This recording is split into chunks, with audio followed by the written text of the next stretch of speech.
Hey there, here we go with chapter 8 of the Lemonade War. It's called Going Global. Going global is an adjective, and it means throughout the world, refers to expanding one's market beyond the immediate area of production. On Saturday morning, Jessie slept in, and even when she opened her eyes at 9:05, she still felt tired. How can I wake up tired? She wondered as she buried her face in her pillow and dozed off. 5 minutes later, she was awake for real, remembering why she was so tired. Yesterday's lemonade stand had been the hardest work of her life. Face painting, hair braiding, nail polishing. It had sounded like such a good idea.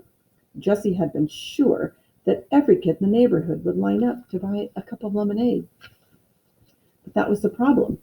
Every kid had lined up for lemonade, and then wanted face painting and hair braiding and fingernail polishing and toenail polishing. One boy had asked for face paintings on both cheeks, both arms, and his stomach. One girl begged for lots of little braids with ribbons woven in. And the nail polishing, they all wanted different colors and decals, and it was impossible to get them to sit still long enough for the polish to dry. "We're going to run out of lemonade," Megan had said to Jessie at noon as the line stretched all the way to the street. "Pour half cups instead of full ones," whispered Jessie. "It has to last." Jessie and Megan had each made $24 on the lemonade, but they'd worked 8 hours to do it. At the end of the day, they'd agreed. A good idea, but not worth it. After breakfast, Jessie pulled out her lockbox and sat on her bed. She kept the box hidden in her closet on a shelf under some sweaters. She kept the key in a plastic box in her desk drawer. The plastic box was disguised to look exactly like a pack of gum. You would never know it was hollow and had a secret sliding panel on the side. Jessie unlocked the box and opened the lid. First, she took out the 3 torn slips of paper. There was one for value added and one for goodwill. There was also a new one that Jessie had added last night. Profit margin. Sales less all operating costs divided by the number of sales. The result is a ratio. For example, if it costs you $300 to make 100 hats, and you sell those hats for $500, the profit margin is 500 minus 300 divided by 100, and that would be 2. Jessie lined up all 3 scraps of paper on the bed beside her. She wasn't sure why she was saving these words, but she felt like they belonged in her lockbox. Next, she took out her lemonade earnings. Every day, Megan had squealed over how much money they'd made. But every day, Jessie had known it's not enough. It's not going to be enough to win. Jessie counted the money. So far, she had earned $40. It was a lot of money, but it wasn't nearly enough. She still needed to earn $60 more. And today was Saturday. Only 2 more selling days before she and Evan counted their earnings on Sunday night. How was she going to sell enough lemonade to earn $60 in 2 days? She couldn't. That was the problem. No kid could earn $100 in just 5 days by selling lemonade. The profit margin was too small. She knew because she'd used her calculator to figure it out last night. The number said it all. There was no way 2 girls in one neighborhood could sell 375 cups of lemonade. Nobody wanted that much lemonade, no matter how hot it was these days. Jessie looked at the money in her lockbox and the page of calculations on her desk. Any other kid would have quit, but Jessie wasn't a quitter. I'm going to show you, this is all the work that she did.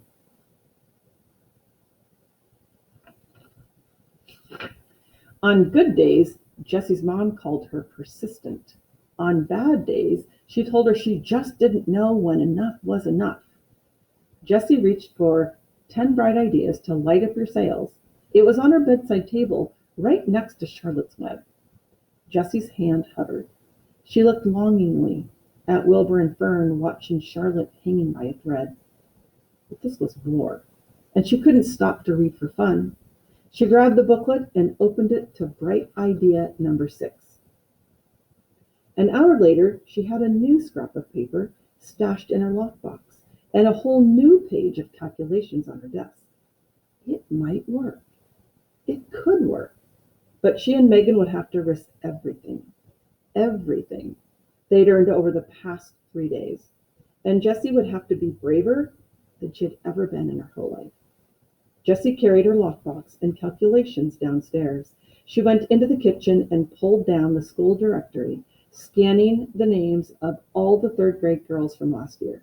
She knew them all, from Evan, from recess, from the lunchroom, knew who they were, knew their faces, which ones were nice, which ones were not so nice, but she didn't really know any of them. Not enough to call them up. Not enough to say, "Want to do something today?" Not enough to ask, "Would you like to have a lemonade stand with me?" These girls were going to be her classmates. Jessie felt her face grow hot and her upper lip start to sweat. What was it going to feel like walking into the classroom on the first day of school with all those eyes looking at her? Would they stare? Would they tease? Would they ignore her, even if she said hi? Jessie looked at the names and then slammed the directory shut. She couldn't do it. She just wasn't brave enough. Evan walked into the kitchen and grabbed an apple from the fruit bowl. A cloud of fruit flies rose up in the air and settled again. Evan inspected the apple and then bit into it without washing it first. Jessie wanted to say something, but she held her tongue. She looked at him and thought, it is never going to feel normal, not talking to Evan. "Hey," she said. Evan raised his apple to her, his mouth too stuffed to talk. "So is Paul coming over today?" she asked. Evan shook his head, munching noisily. "Well, is anyone coming over today?" Jessie was curious to see what the enemy was up to. Yesterday, Evan's smile had told her plenty. He had sold a lot of lemonade. But what was he going to do today? Evan shrugged his shoulders. He swallowed so hard it looked like he was choking down an ocean liner. "But you are setting up a lemonade stand, right?" asked Jessie. "No, I'm good," said Evan, looking closely at his apple. "I'm just going to take it easy today." He took another enormous bite and walked out of the kitchen and down the basement stairs. Take it easy? How could he take it easy? You didn't take it easy when you were in the middle of a war. Unless he had already won the war. Could that be possible? It was impossible. There was no way Evan had earned $100 in just 3 days of selling lemonade. No way. Jessie's mind skittered like one of those long-legged birds on the beach. Had he? Could he? Were her calculations wrong? Was there some other way? Had she overlooked some detail? Some trick? Was she missing something? Jessie flipped open the school directory. Maybe he had $100. Maybe he didn't. She couldn't take a chance. She started putting pencil check marks next to the names of girls she thought might work out. She'd gone over the list twice when the doorbell rang. It was Megan. "I've got an idea," said Jessie. Not more lemonade," said Megan, sinking onto the couch in the family room. "I'm tired of selling lemonade. And it's just too hot. I practically had a sunstroke yesterday painting all those faces." "We're done with that," said Jessie. "No more extra services. Doesn't pay off. But here's an idea." "Forget lemonade. Let's go to the 7-Eleven, said Megan. "Is Evan home? We could all go." "No, he's not home," said Jessie, eyeing the door to the basement. She needed Megan to be on board with her plan. She needed Megan to make the phone calls. "Look, this is great, and we don't need to sell lemonade." Jessie laid out all the details. She showed Megan the new scrap of paper, and it said, "Franchise. The right to sell a company's products and use the company's name and logo in certain areas." Then she showed Megan her page of calculations. At first, Megan buried her head under a pillow, but then she poked her head out, like a turtle, and started to listen for real. That sounds like a pretty good plan, she said. But is it really going to work? Jessie looked at her calculations. She'd done them twice. It should, she said. I really think it should. She frowned, suddenly not so sure of herself. It's a big upfront investment and a lot of work organizing everybody. But once they're set up, we should just be able to sit back and watch the money roll in. The key is spreading everybody out so there'll be plenty of customers. We'll need at least 10 girls. 15 would be better. That's the whole fourth grade class, said Megan, looking doubtful. How are we going to get them to do this? Well, you could call them all up, said Jessie. She handed Megan the school directory, open to the third grade page. Me, said Megan. Why me? Because they know you, said Jessie. They know you too. Yeah, but they like you. Megan shook her head. Not all these girls are my friends. Well, even the ones that aren't your friends, they still like you. Everybody likes you, Megan. Megan looked embarrassed. Oh, everybody likes you too, she said. No, they don't, said Jessie. They really don't. There was an uncomfortable silence between the two girls. Then Jessie shrugged her shoulders and said, I don't know why those girls in my class last year didn't like me. I'm hoping that this year will be better. Megan tapped her fingers on her knees. You're nervous? About fourth grade, huh? She asked. Jessie thought hard. I'm worried. I'm worried that I won't make any new friends, she said. You know, that all the kids will think I'm just some puny second grader and that, she took a deep breath, and that I don't belong. Megan looked up at the ceiling for a minute. Do you have an index card? She said. Huh? I need an index card, said Megan. Do you have one? Jessie went to the kitchen desk and got an index card. She handed it to Megan. Megan started to write something on the card. What are you doing? Asked Jessie. I'm writing a comment card, said Megan. That's something you're going to miss from third grade. We did it every Friday. We got assigned a person, and you had to write something positive about that person on an index card. Then it got read out loud. She folded up the card and handed it to Jessie. Jessie unfolded the card and read what Megan had written. And it looks like this. It says, You're a really nice person, and you have good ideas all the time. You're fun to be around, and I'm glad you're my friend. Wow, that's a bucket filler. Jessie stared at the index card. She kept reading the words over and over. Thanks, she whispered. You can keep it, said Megan. That's what I did. I've got all my comment cards in a basket on my desk, and whenever I'm feeling sad or kind of down on myself, I read through them. They really help me feel better. Jessie folded the index card and put it in her lockbox. She was going to save it forever. It was like having a magic charm. So how about I make half the phone calls and you make the other half, said Jessie. Okay, said Megan, jumping up from the couch. It was surprising how many almost fourth grade girls had absolutely nothing to do 3 days before school started. In less than an hour, Jessie and Megan had 13 lemonade franchises signed up for the day. The rest of the day was work, but it was fun. Jessie and Megan attached the old baby carrier to Megan's bike and then rode to the grocery store and spent every penny of their earnings on lemonade mix. 52 cans. They actually bought out the store. The 4 bags of cans filled the carrier like a boxy baby. They also bought 5 packages of paper cups. When they got back to Megan's house, Jessie tucked the receipt in her lockbox, right next to her comment card. Jessie liked receipts. They were precise and complete. A receipt always told the story, right down to the very last penny. Then they tossed construction paper and art supplies into the carrier and started making the rounds. First stop, Sally Knight's house. She was ready for them with a table, chair, and empty pitcher all set up. Jessie mixed the lemonade. Megan quickly made a lemonade for sale, 75 cents a cup sign, and they left Sally to do her business. The deal was that Sally got to keep 1/3 of the profits and Jessie and Megan got to keep the rest.